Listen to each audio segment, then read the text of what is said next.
Hello नमस्कार सम्पूर्ण साथीहरू। आज पनि तपाईँहरूमाझमा मेरो युट्युब च्यानलबाट उपस्थित भइसकेको छु।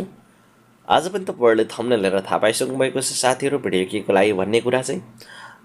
साथीहरू काइनमास्टर नचलाउने सायदै कमै हुनुहुन्छ होला है। जसले युट्युब भिडियो एडिटिङहरू गर्नुहुन्छ, स्पेसली युट्युब चलाउनको लागि त काइनमास्टर त एकदमै बेस्ट एडिटरै भन्नुपर्छ। तर यहाँ विभिन्न किसिमका फन्टहरू हुन्छन्, कतिपय साथीहरूलाई थाहा हुँदैन है। टेक्स्टको स्टाइलिस फन्टहरू चाहिँ हामीले चाहिँ कहाँबाट कसरी डाउनलोड गर्ने भन्ने कुरा, कहाँबाट एड गर्ने भन्ने कुरा चाहिँ थाहा हुँदैन, किनकि यहाँ चाहिँ एक दुईवटा अप्सन मात्र दिएको हुन्छन् जुन चाहिँ स्टाइलिस फन्टहरू हुँदैनन्। हामीले चाहिँ एक्स्ट्रा फन्ट चाहिँ इन्स्टल गर्नुपर्छ, तर कसरी गर्नुपर्छ भन्ने कुरा चाहिँ हामीले थाहा नभएको कारणले आज म तपाईँहरूलाई सिकाउन गइरहेको छु। सिकाउनुभन्दा पहिला यदि मेरो च्यानलमा तपाईँहरू नयाँ हुनुहुन्छ भने कृपया मेरो च्यानल सब्सक्राइब गर्न नभुल्नुहोला, साथै नजिकको बेल आइकन पनि दबाउनुहोला ताकि मैले भिडियो अपलोड गरेसँगै सबैभन्दा पहिला तपाईँहरू समक्ष चाहिँ पुग्नेछ। भन्दै लागौँ आजको मुख्य विषयवस्तुतिर है त। सिम्पली साथीहरू, अब तपाईँहरूले आफ्नो काइनमास्टर खोलेर यसरी चाहिँ आउनु होला। अब मैले तपाईँहरूलाई चाहिँ यहीँनिर देखाउँदैछु है। अब हामीले चाहिँ कसरी चाहिँ एड गर्ने त यो जुन यस्तो फन्टहरू, स्टाइलिस फन्टहरू चाहिँ भन्ने कुरा चाहिँ मैले तपाईँहरूलाई सिकाउन गइरहेको छु है। त्यही भएर हामीले एउटा इमेज लिनेछौँ यहाँ सिम्पली लेख्नका लागि है। यहाँ लेयरमा क्लिक गरौँ। लेयरमा क्लिक गरेपछि मिडियामा जानुहोस्, त्यसपछि एउटा चाहिँ हामीले इमेज लिउँ जुन चाहिँ व्हाइट कलरको लिउँ है त। व्हाइट कलरको लिउँ, यो इमेज चाहिँ लिउँ है। यति हामीले लिइसकेपछि यसलाई चाहिँ स्प्लिट टु फुल स्क्रिन गरिदिउँ। अब त्यसपछि हामीलाई लेख्न सजिलो हुन्छ है त साथीहरू। अब सिम्पली तपाईँले चाहिँ के गर्नुपर्ने हुन्छ भन्दाखेरि यहाँनिर तपाईँले चाहिँ जुन चाहिँ यो घर जस्तो देख्दै हुन्छ नि, सिम्पली यसलाई चाहिँ तपाईँले चाहिँ ट्याप गर्नु होला। यसलाई ट्याप गरेपछि तपाईँले यहाँनिर देख्न सक्नुहुन्छ विभिन्न किसिमका चाहिँ, यहाँ यो मेन चाहिँ स्टोर हो, विभिन्न किसिमका कुराहरू तपाईँले चाहिँ यहाँ भेट्न सक्नुहुन्छ।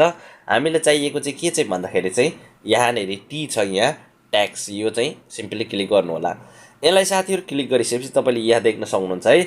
सुरुमा भनेको हामीसँग भनेको हुने भनेको के कुरा हुन्छ त भन्दाखेरि म तपाईँहरूलाई पहिला ब्याक जान्छु अनि तपाईँहरूलाई म देखाउँछु है त। अब एउटा ट्याक्स लेखौँ होइन। सरी, ओके, यो ट्याक्स लेखियो। अब यसलाई चाहिँ म ब्ल्याक कलर गरिदिन्छु, देखिएको छैन है, ब्ल्याक कलर गरिदिन्छु। अब यो टेक्स्ट जस्तो कि लेखियो। अब सुरुमा चाहिँ हामीसँग कतिवटा भन्दाखेरि यो एउटा एन्ड्रोइड भयो, यो हुन्छ है साथीहरू, यो हुन्छ यो स्टाइल, र त्यसपछि यो ल्याटिन, यो स्टाइल हुन्छ। दुईवटा यति मात्रै हुन्छ हामीसँग फन्ट है साथीहरू, यति मात्रै हुन्छ हामीसँग चाहिँ फन्ट साथीहरू है। अब भने हामीले चाहिँ यहाँ फन्टहरू, धेरै फन्टहरू एड गर्नेछौँ। जस्तै कि यसलाई चाहिँ हामीले क्लिक गऱ्यौँ भने साथीहरू धेरै स्टाइलिस फन्टहरू आउँछ। जस्तै कि टीलाई तपाईँले क्लिक गर्नु होला।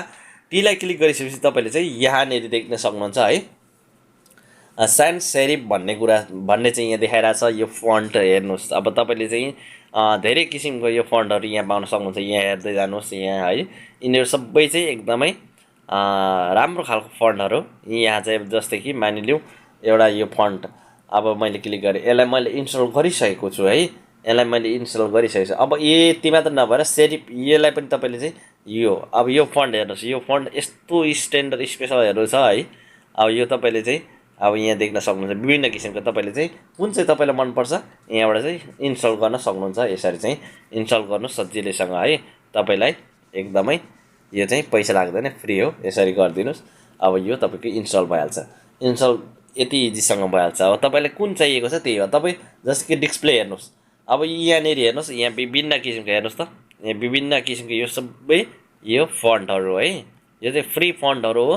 यिनीहरू चाहिँ धेरै राम्रो राम्रो फन्टहरू छ है। मैले यिनीहरूलाई इन्स्टल गरिसकिरहेको छु। तपाईँले चाहिँ मजाले चाहिँ यसलाई इन्स्टल गरेर चाहिँ यिनीहरू हेर्नुहोस् त कति राम्रो छ। यिनीहरू मैले इन्स्टल गरिसकेँ। अब अर्को ह्यान्ड राइटिङमा तपाईँ जानुहोस्। ह्यान्ड राइटिङमा जानु भने झनै यहाँ हेर्नुहोस् त, यस्तो यस्तो स्टाइलिसहरू छन्। यहाँनिर देख्न सक्नुहुन्छ तपाईँले होइन। यो चाहिँ एकदमै यो स्टाइलिस छ, हेर्न सक्नुहुन्छ। यो सबै एकदमै सुन्दर छन्। यिनीहरूलाई तपाईँले सिम्पली इन्स्टल गरेर तपाईँले चाहिँ युज गर्न सक्नुहुन्छ, एड गर्न सक्नुहुन्छ। अब जस्तै कि मैले अब यहाँ एड गरिसकेको छु। अब तपाईँले देख्न सक्नुहुन्छ यो फन्ट हेर्नु है। अब हामीले चाहिँ यहाँ फन्ट सिम्पली मैले इन्स्टल गरिदिएको छु होइन। अब हेर्न सक्नुहुन्छ मेरो चाहिँ यो चाहिँ फर्स्टमा दुईवटा चाहिँ आउँछ। अब त्यसपछि मैले धेरै यहाँ चाहिँ अब गरिदिएको छु मैले चाहिँ यहाँ इन्स्टल। अब हेर्नुहोस् है त एउटा यो हेर्नुहोस् फर्स्टमा मैले यो इन्स्टल गरेको छु। यहाँ हेर्नुहोस् यसलाई हेरौँ ल हेर्नुहोस् यो कति सुन्दर छ अब है, यो कति राम्रो छ। अब अर्को फेरि हेरौँ यो नेक्स्ट ल हेर्नुहोस् यो। अब अर्को हेर्नुहोस् यो ल हेर्नुहोस्। अब अर्को हेर्नुहोस् यो ल। यसलाई अझ हामी यसलाई चाहिँ कलर चेन्ज गरिदिउँ न त है ल ओके। अब अर्को हेर्नुहोस् ल धेरै राम्रो फन्टहरू चाहिँ ल हेर्नुहोस् कति राम्रो फन्ट छ है यो ल हेर्नुहोस्। एक तपाईँले चाहिँ यो फन्टहरू चाहिँ सजिलैसँग यहाँबाट चाहिँ इन्स्टल गरेर यहाँ एड गर्न सक्नुहुन्छ। हेर्नुहोस् त यो फन्टहरू मसँग धेरै फन्टहरू सबै फन्टहरू छ है, मैले यो आफैले त्यहाँबाट चाहिँ एड गरेको। तपाईँले इजिली एड गर्न सक्नुहुन्छ। तपाईँले कुन चाहिँ एड गर्न चाहनुहुन्छ हेर्नुहोस् ल यति दामी फन्टहरू छन् है, कुन चाहिँ एड गर्न चाहनुहुन्छ ल तपाईँले चाहिँ इजिली सजिलैसँग एड गर्न सक्नुहुन्छ है साथीहरू। यसरी तपाईँले चाहिँ एड गर्ने हो साथीहरू, पक्कै पनि बुझिसक्नुभयो होला। तपाईँले चाहिँ कसरी एड गर्ने भन्दाखेरि यहाँ एउटा घर जस्तो चिनो छ, सिम्पली यसलाई चाहिँ क्लिक गरेर तपाईँ यहाँनिर आउनुहोस् ट्याक्समा। यहाँ टीमा आइसकेपछि तपाईँले चाहिँ यहाँनिर फन्ट तपाईँले चाहिँ स्टार्टिङबाट sans serif serif display hand writing यो चारवटाबाट चाहिँ तपाईँले चाहिँ सजिलैसँग फन्टहरू चुज गर्दै तपाईँले चाहिँ एड गर्न सक्नुहुन्छ साथीहरू है त। ओके साथीहरू भिडियो लामो भइसक्यो भन्दै आजको भिडियोबाट के कति बुझ्नुभयो, यदि बुझ्नुभएको छैन भने कमेन्ट गर्नुहोला भन्दै आजको भिडियोबाट चाहिँ बिदा हुनुभन्दा पहिला यदि मेरो च्यानलमा नयाँ हुनुहुन्छ भने कृपया मेरो च्यानललाई सब्स्क्राइब गर्न नभुल्नुहोला र नजिकको बेल आइकन पनि दबाउनुहोला ताकि मैले भिडियो अपलोड गरेसँगै सबैभन्दा पहिला तपाईँहरू समक्ष पुग्नेछ भन्दै बिदा हुन चाहन्छु। Bye take care.